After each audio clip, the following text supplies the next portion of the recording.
Sveiki, malonus mūsų kanalo Opozicijos televizija žiūrovai.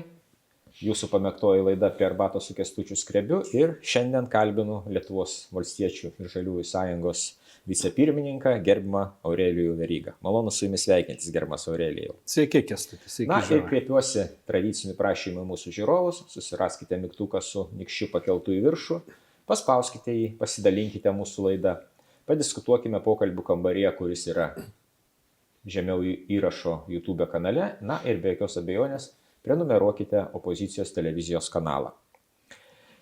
Nes tik tokiu būdu YouTube algoritmai suveiks taip, kad mūsų laidas galės pamatyti didesnį žiūrovų skaičius. Na, o su gerbiamu Aurelijum šiandien norėčiau pakalbėti apie, drįsčiau pasakyti netgi ir taip, karinę isteriją, kuri pastaruoju metu kurstoma Lietuvoje. Na, stebim tokią keistą tendenciją. Valdantieji gąsdina neišvengiamų karų, pastoviai keliama įtampa. Sakykime, atleisiu savo pacituoti Gabrielių Landsbergį. Yra sakančių, kad liko porą metų. Mes remiamės prielaidomis. Rusija karą pradėjo su 200 000 žmonių, kurie buvo sutelkti prie Ukrainos. Šiuo metu Rusija turi mažiausiai 2 kartus daugiau. Na ir taipogi Landsbergis sako, kad karinė reforma, kuri dabar vyksta Rusijoje, yra nukreipta prieš NATO. Dar aštriau pasisakė irgi vienas iš valdančiųjų atstovų, Raimundas Lopata, kuris sako taip, kad tie analitikai, kurie aiškina, kad mes turime 5, 7 ar daugiau metų, jie klysta. Visi požymiai rodo, praktiškai mes neturime laiko. Formaliai žiūrint, gal 2 metus. Tai jeigu jau iš tikrųjų 2 metai iki karo Lietuvos teritorijoje, tai turbūt nei užsienio investuotojų čia reiktų laukti, nei iš vietinių verslininkų kažkokių investicijų. Kaip jūs pakomentuotumėt, gerbiamas Aurelijau, tokias kalbas ir koks galėtų būti jų tikslas? Taip, tai iš tikrųjų labai įdomi diskusija. Aš tik tai gal priminsiu, kad plataus masto karas Ukrainoje vyksta jau 2 metai. Tai čia jūsų paminėtas Lopata, kuris šneka, kad jau čia 2 metai tik tai liko. Jeigu daryti prielaidą, kad mes tada tik tai suvokiam, kad tai yra kažkokia reali tikra grėsmė, aš manau, kad tikrai tai buvo pabudimo tam tikras ženklas nemažai daliai pasaulio, suprantant Rusijos tikruosius tikslus ir jos elgesio modelius, tai mes visgi turėjom 2 metus ir tie dabartiniai valdantieji buvo valdžioje tuos 2 metus ir klausimas, ar per tuos 2 metus jie kažką labai reikšmingo nuveikė. Tai aš galiu pasakyti iš srities, kurią aš suprantu, pavyzdžiui, sveikatos sistemoje, pasirengime, karo grėsmėms galimoms, jeigu jau apie jas čia mes šnekam kaip apie labai realias, tai padarė lygiai nieko. 0 netgi eurų investavo į tai. Absoliučiai nieko nepadarė, nors buvo kalbama nuo pirmos dienos, kad tai yra nauja grėsmė, reikia ją įvertinti. Reikia pasiruošti, reikia galbūt ES pinigus į tai pakreipti. Tai ne tik, kad nepadarė, bet dabar praktiškai ir atsakymų jokių negali gauti. Ir dabar jau yra šnekama apie tai, kaip apie kažkokią neišvengiamybę, lyg tai būtų atsiradę kažkokių naujų duomenų. Tai pagalvokime, ar atsirado kažko naujo. 2 metai Rusija yra įstrigus Ukrainoje. Ukraina kariauja. Galim čia ginčytis sėkmingai, nesėkmingai, kiek ten jam pavyksta, kiek nepavyksta, bet Ukraina nėra nugalėta. Rusijai stinga nuo tokių elementarių, sakykime, kariavimui reikalingų išteklių, netgi sviedinių jinai iš Šiaurės Korėjos turi skolintis, nes savų neturi. Dabar yra kalbama, kad jinai jau ir tankų turi gal panašiai, ar net ir mažiau negu Ukraina ir panašiai. Ir čia jos visi tie pasigirimai, kokia jinai yra čia galinga superkaro valstybė. Panašu, kad ne visiškai švelniai tariant buvo teisybė. Nelabai atitinka tikrovės. Sakykime taip. Gal geriau būtų sakyti, absoliučiai netitinka tikrovės. Ir tai buvo to paties, sakykime taip, informacinio karo dalis. Ir informacinis karas, jisai be abejo yra labai svarbus ir kiekviena pusė, kuri nori kažkaip paveikti savo priešininką, jinai tą karą naudoja saviem tikslam. Ir vienas iš tokių tikslų yra sukelti paniką, pasėti nepasitikėjimą, priversti galbūt žmonės sustoti, nebeplanuoti verslų, nebeplanuoti savo gyvenimą, žodžiu, nebepasitikėti valstybę, įvesti tokį sąmyšį ir pažiūrėkim, kas tą sąmyšį pas mus dabar įvedinėja mūsų pačių valstybei. Tai jūs čia tik ką pacitavot mūsų užsienio reikalų ministrą, kuris mano supratimu tiesiog supanikavo. Čia paprasčiausias yra vertinimas. Jisai pats supanikavo, jis užuot. Tai čia, ko gero, aš leisiu savo tarp geriausiu atveju. Tai geriausiu vertinant tokį, sakykime, blogą scenarijų, na tai iš tikrųjų taip sąmoningai pila vandenį ant Maskvos propagandos malūno. Nu, tarkim, tai dabar koks galėtų būti tikslas to vandens pilimo ant malūno, nors tai yra atstovas partijos, kuris save įvardina kaip vieninteliu tikrų patriotiškų darinių Lietuvoje, be kurio, suprask, yra apskritai neįsivaizduojama nei šalies ateitis, nei saugumas. Atsiranda tokių visokių Kvietkevičių, kurie dabar jau dėsto ir ten, žinot, klausinėja krašto apsaugos ministro ir jis viską padarys, kad čia pasikeitus valdžiai, suprask, jau nebesugriūtų visi pirkimai ir taip toliau. Tai yra žmogus, kuris bent jau pats yra linkęs save pristatyti kaip tokį super patriotą, super savo krašto, sakykime, gynėją, savintis ir tremtinius, ir politinius kalinius, sakyt, kad juos atstovauja ir taip toliau. Ir dabar jisai šneka tokiais pat naratyvais, kuriuos kleidžia mums nedraugiškos valstybės. Taip. Ir aš pasakysiu dėl savo versiją, dėl ko mano supratimu jis tą daro. Jis, tiesą sakant, turbūt nėra čia labai originalus ir vienintelis. Mes, aišku, matom tą lietuvišką kontekstą, bet jeigu mes pasižiūrėtumėm plačiau į Europą, pamatysim turbūt, kad tokių nuotaikų artėjant Europos parlamento rinkimams, artėjant rinkimams valstybėse, jų atsiranda vis daugiau ir daugiau. Tai paprastai, ūkiškai tariant, tai yra naratyvas, kuriuo yra bandoma mobilizuoti tam tikrą elektoratą. Tam tikrą rinkėjų dalį. Jo, tam tikrą rinkėjų dalį, kad jie ateitų ir nors yra tragiškai nepatenkinti tuo, kaip viskas buvo, bet tokiu būdu jam yra bandoma pasakyti, kad žiūrėkit, mes čia vieninteliai suprantam rizikas, mes vieninteliai žinom, kaip jas valdyti. Ir kad ir kaip mes jums nepatikom, jūs tiesiog neturit kito pasirinkimo, kaip balsuoti dar kartą už mus, nes mes esam geriausia, kas nutiko Lietuvai. Arba mes, arba karas. Jo, arba mes, arba karas. Jo, vis tiek karas, bet jeigu karas, tai ir mes, žodžiu, mes bėgsim ten per tą upelį, kaip jau vienas dabar garbus politikos veikėjas pasakė, kad Smetona labai gerai, kad išlėkė, nes galėjo ten kažką nuveikti, tai mes irgi lėksim, bet bent žinom, kur lėkti. Taip. Turim nusipirkę namą, viską susidėlioja ir jau mes čia jums padėsim ir viską padarysim kaip reikia. Tai aš aišku šaržuoju, juokauju, bet jeigu rimtai kalbėti, tai aš manau, kad tai yra politinio proceso dalis ir kas yra baisiausia, kad tokiu būdu yra bandoma susirinkti tam tikrų politinių dividendų. Nes ką reiškia tokia panika? Panika, jinai paralyžuoja žmogų, jinai iš tikrųjų verčia elgtis neracionaliai. Tai jeigu jau taip ir galvoti, kad, kaip sako, karas po 2 metų, tai mes iš esmės turėtumėm perorganizuoti valstybės gyvenimą, taip kaip padarė Rusija. Skelbt vos ne masinę mobilizaciją, stabdyti verslus, perorientuoti juos į gynybos pramonę, žodžiu, iš esmės kardinaliai nustoti investuoti, nustoti čia kažką labai galvoti apie mokslus, nes jauni žmonės eis kariauti, jie neturės kada ten mokytis. Žodžiu, visa valstybė pasisuka visiškai dirbti kitų režimų, kita kryptim, bet aš nieko to nematau iš valdžios. Nežinau, gal kas nors mato. Netgi priešingai, aš įsterpsiu, yra viena labai svarbi detalė, nes tos kalbos, sakykime, ir iš tų 2 mano paminėtų politikų, ir iš jiem artimų, jos prasidėjo vos patvirtinus biudžetą. Tai dėl ko aš noriu į tą detalę atkreipti jūsų ir mūsų visų žiūrovų dėmesį, nes jeigu tos kalbos būtų prasidėjusios biudžeto svarstymo metu, tai aš manau, kad ir jūs, gerbiamas Seimo nariai, ir kiti galbūt Seimo nariai paklauso, tai palaukite, jeigu jau liko 2 metai, tai ar tai atsispindi biudžete? Biudžete šitie dalykai neatsispindi. Biudžetą pasitvirtinam ir tada prasideda tokios kalbos, lyg tai burto lasdeliai mostelėjus. Nu taip, galų gale dar mes prisiminkim tą istoriją, va čia jau jūs paminėjot ir pacitavot užsienio reikalų ministrą, kuris, nu tarkim, supanikavo, ar ne, prišnekėjo ten visokių įdomių dalykų.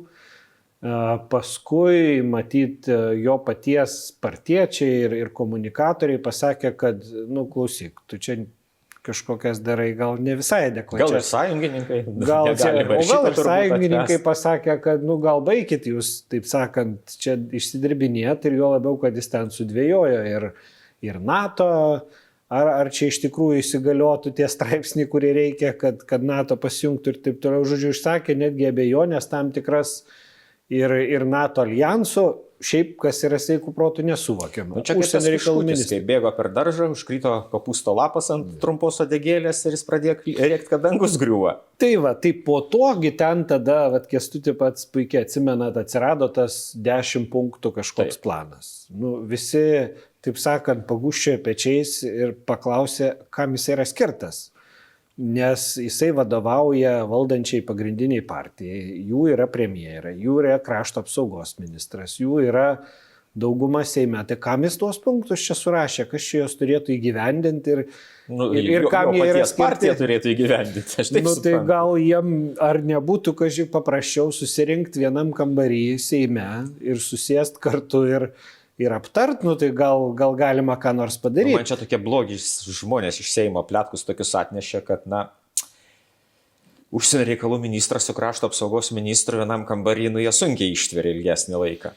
Tai ne tik, bet nelabai gali būti vienam kambarį. Nacionalinio saugumo ir gynybos komiteto vadovą ir krašto apsaugos ministrą. Ir ministras gi nevaikšto į komiteto posėdžius, jo ten tiesiog nėra. Tai va čia yra, visa šita vyksta kalbant apie tai, kad, nu, suprask, jau liko čiut 2 metai. Nu tai čia kaip nevartytum, net jeigu ir galvotum, kad tai iš tikrųjų yra reali grėsmė, tai jų elgesys suvokiant tą realią grėsmę, nu jis irgi tada yra kaip savotiškas sabotavimas visos valstybės gynybos, pasiruošimo ir visų kitų dalykų. Nes ką tas reiškia jų negalėjimas vienam kambarį būti, nu tai reiškia, kad jie asmeninės ambicijas, kažkokius savo asmeninius ten, nežinau, nesusišnekėjimus laiko aukščiau valstybės gynybos interesus ir panašiai, nesugeba peržengti per savo ego, per savo pasipūtimą, kas yra šventa teisybė. Nu, aš jau 100 kartų esu juokavęs, dar sykį pajuokausiu. Aš manau, kad stojant į Tėvynės sąjungą yra specialus testas taikomas – arogancijos. Ir jeigu ten nepasieki tam tikro lygio, tai tavęs į tą partiją tiesiog nepriima, nes tu netitinki reikalavimų. Nu, standarto netitinki. Standarto netitinki, tu esi per mažai pasikėlęs, tu nemoki visų siūsti ten, kur jie nesugalvotų gal patys nueit. Ir tada tavęs į tą partiją tiesiog nepriima. Nu tai vat panašus yra vaizdas. Tai yra žmonės, kurie sėdi realiai toj pačioj frakcijoje, toj pačioj partijoje ir kariauja realiai tarpusai. Užuot ruošiasi normaliai. Nes yra dalykų, kuriuos čia visiškai gal neklimpstant į tuos, kiek čia ko liko, kiek neliko, mes nežinom. Nu, o jeigu ir žinotumėm, nu, tai būtų keista, iš kur mes čia sužinojom.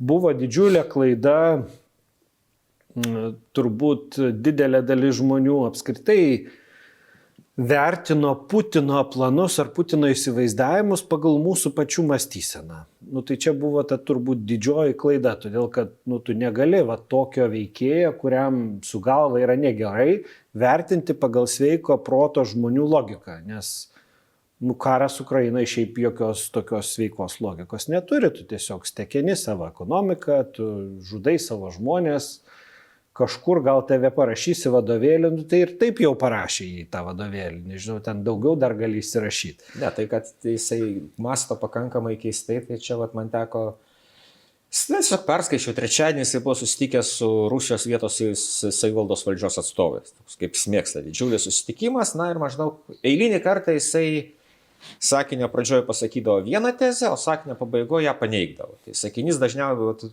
keli pavyzdžiai. Sakinys prasideda to, kad mes Ukrainai nekeliam jokios grėsmės. Ir čia ukrainiečiai viską išsigalvoja. Na ir po kelių sakinių jisai sako, bet mūsų tikslas yra denacifikuoti, demilitarizuoti Ukrainą ir kad jinai nebūtų NATO narė ir panašiai ir panašiai. Kitas dalykas, kita tezė, mes linkę pradėti dėrybas, be išankstinių sąlygų, be nieko, pradėti taikos dėrybas. Ir šita tezė baigėsi tuo, kad bet mes jokių būdų netiduosim to, ką jau pasiekėme. Tai va toks, na, vienoje tezėje iš karto du prieštaravimai. Bet čia yra, tipinis, kaip pasakyti, specialių tarnybų žmogaus kalbėjimas, jisgi ne vienus metus to mokėsi, čia jo darbas buvo verbuoti, ten kažką sekti, mulkinti, plauti smegenis ir taip toliau. Tai jis tą labai profesionaliai daro, nes jis pasako kažką, ką nori girdėti visi. Taip. Iš esmės, gali čia tas pats, kaip sakyti, mes eisim dabar į priekį, bet eisim iš tikrųjų tai atgal. Nes žemė yra apvali, tai vis tiek finale apeisim aplinkui ir būsim kaip ir nuėję atgal. Tai yra meistras smegenų plovimo, mulkinimo, tokios demagogijos ir įdomiausia yra tai, kad didžioji dalis Rusijos ta demagogija ir gyvena.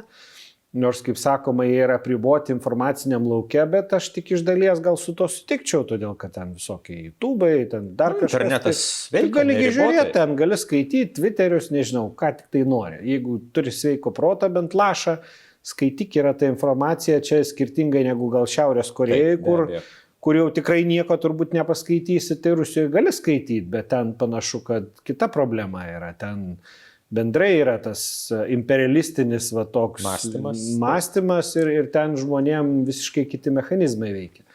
Tai bet grįžtant prie mūsų politikų ir prie jų gąsdinimo, tai yra darbų ir dalykų, kuriuos iš tiesų reikia padaryti, nes, pavyzdį konkretų pasakysiu, komendantūro įveiklinimas, pasirengimas, tai dar sykį priminsiu, 2 metai karas Ukrainoje.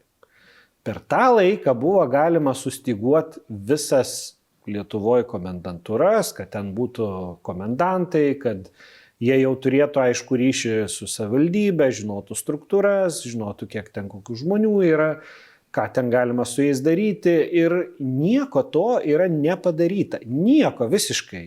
Išskyrus tai, kad yra pašnekėta gražiai. Pašnekėta.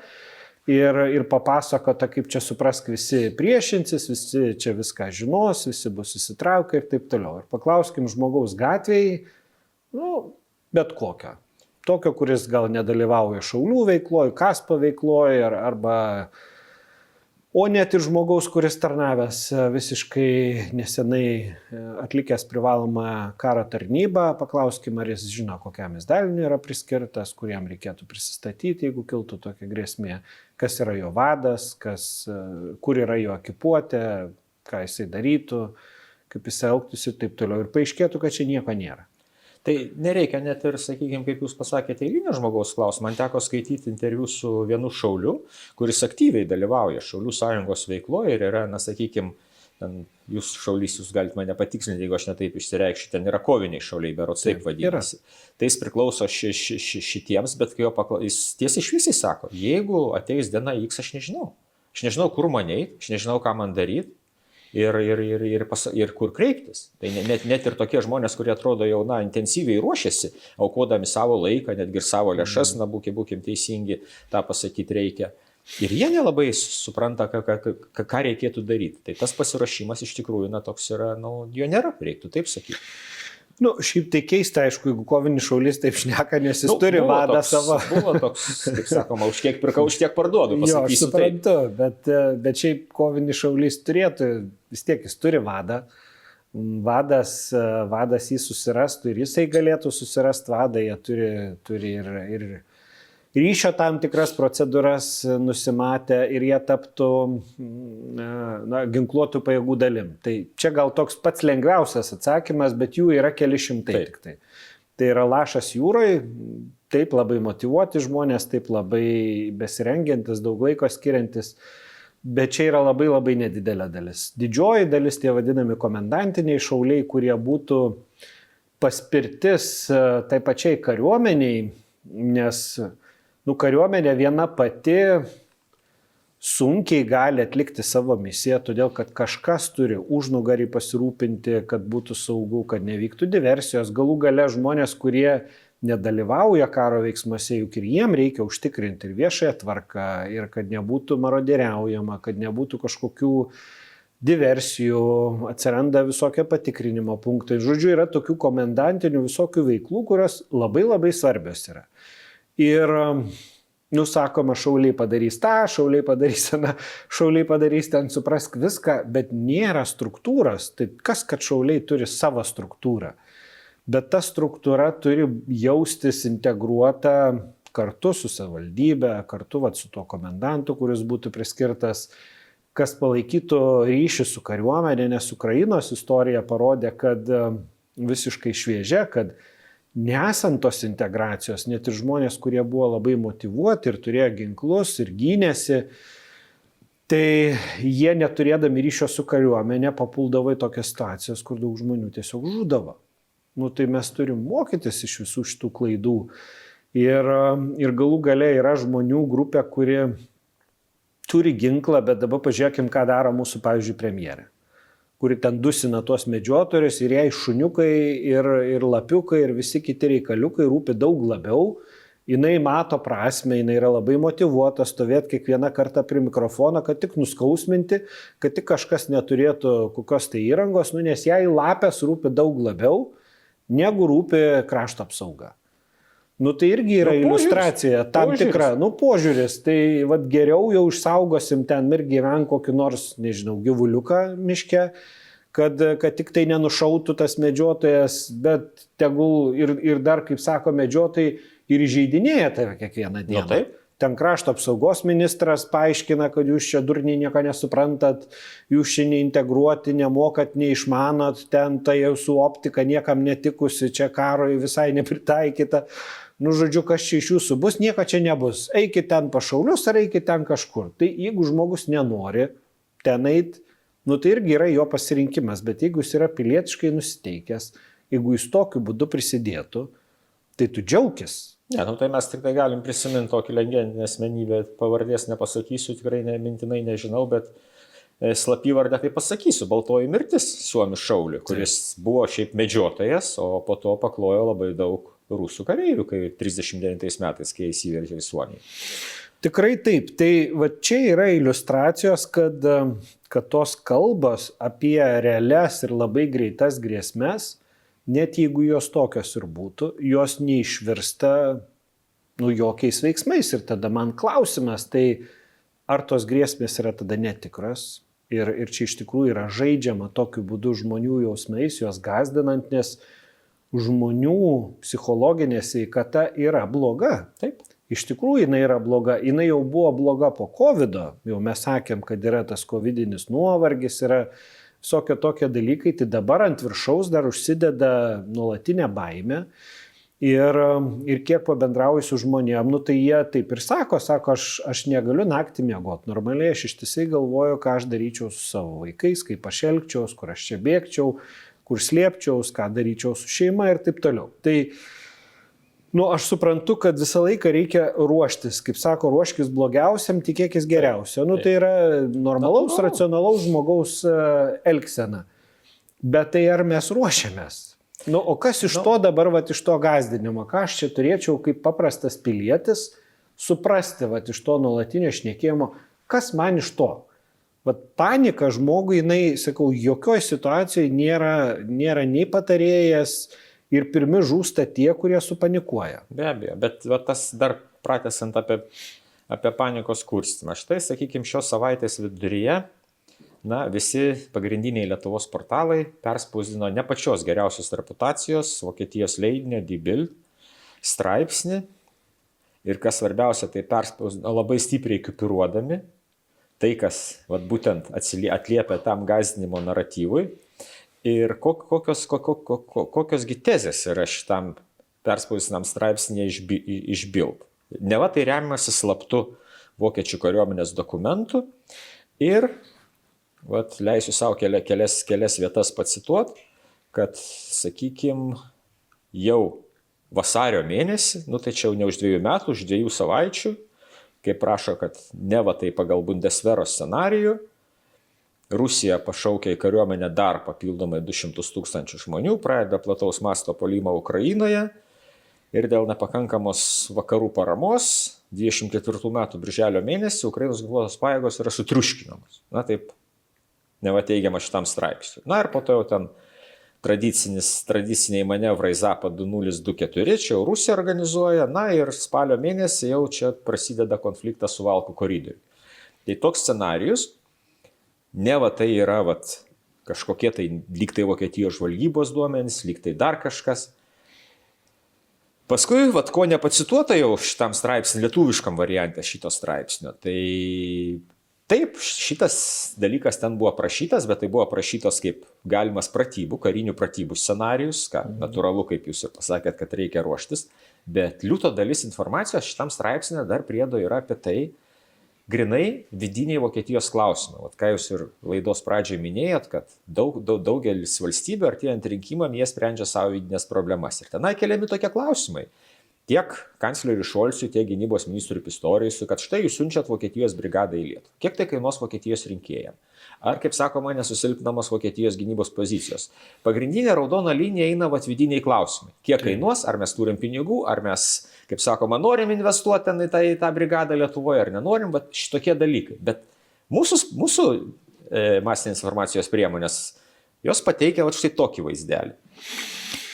Jau, tai Vokietija tikrai jokia neišimtis, nugi ten vyksta politinė, kaip pasakyti, kova, kas yra normalu, natūralu demokratiniam pasaulyje ir tas pats Šolcas. Tai laimėjo prieš tos buvusius anksčiau valdžiusius, atėjo kita politinė jėga ir tos konservatyviosios jėgos, aš manau, kad tokiu būdu ten irgi norėtų į valdžią grįžti, jo labiau žinant, kad ten labai sunkiai jiems sekasi.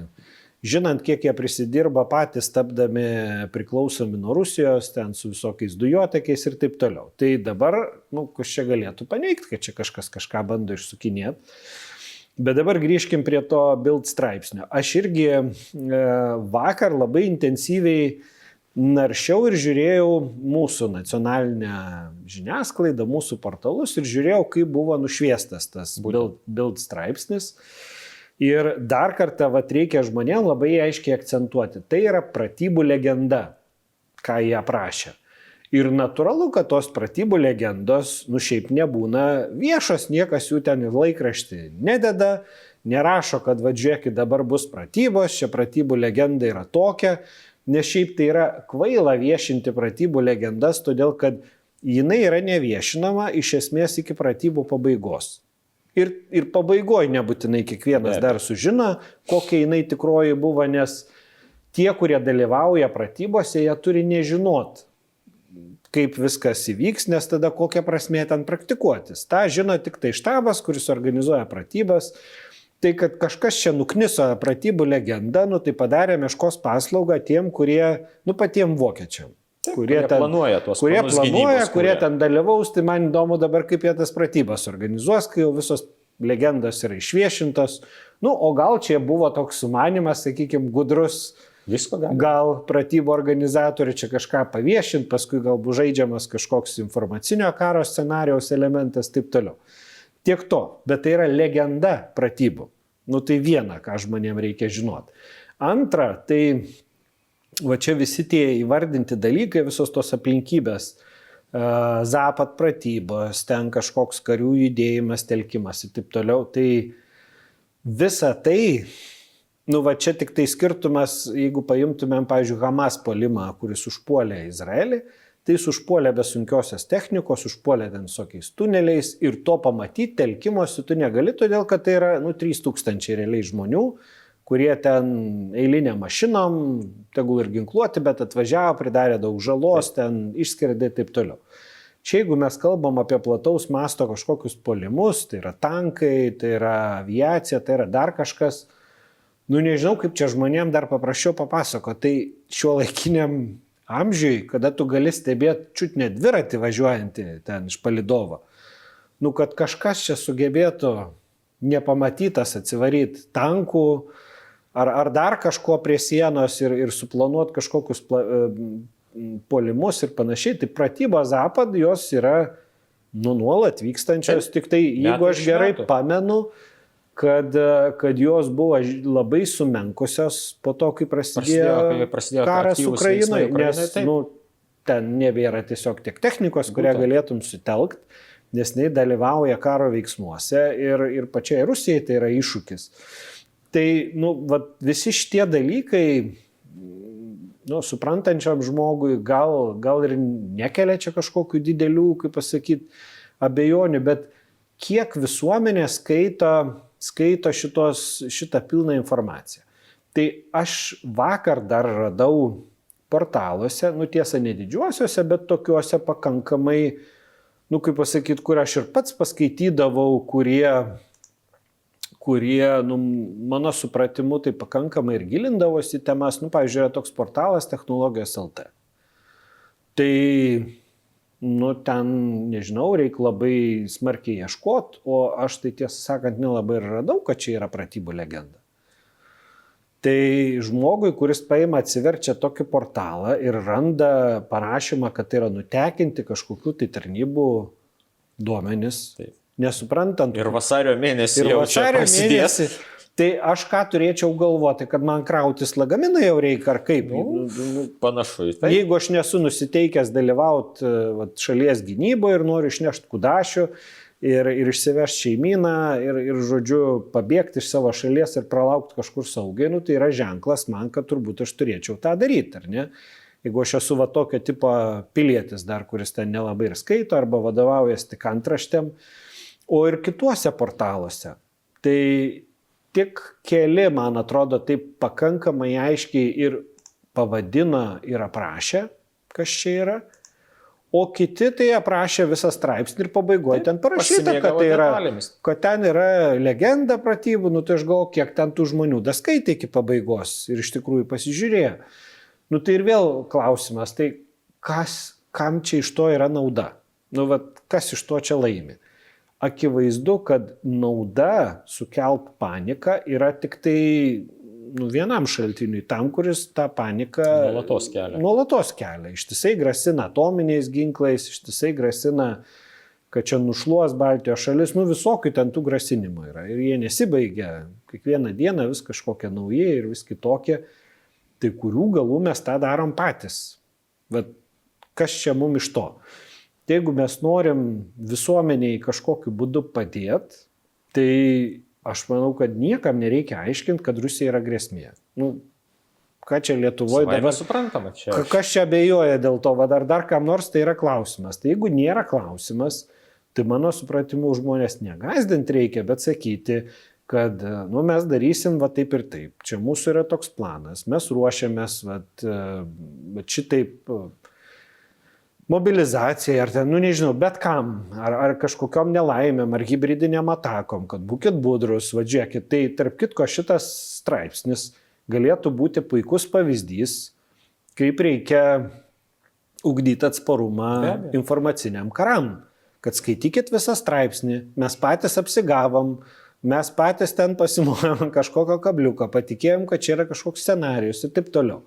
Tai būkit budrus, skaitykit visą publikaciją, žiūrėkit, kas ją komentuoja. Tai aš suprantu, kad žmonėm, kurie yra atsakingi už tą situaciją, tai čia ir prezidento patarėjas saugumo klausimais, jisai jisai pradėjo komentuoti ir aiškinti, kad visgi yra didelis skirtumas tarp pratybų legendos ir scenarijaus ir tikros scenarijaus. Aišku, tie legendų scenarijai yra irgi konstruojami, atsižvelgiant į tam tikrus, galimus kažkokius įsivaizduojamus scenarijus, kaip būtų. Bet aš sakau, jau mes vieną kartą, ne tik mes, vakarietiškas pasaulis vieną kartą jau apsigavo, galvodami, kad žino, kaip galvoja Putinas.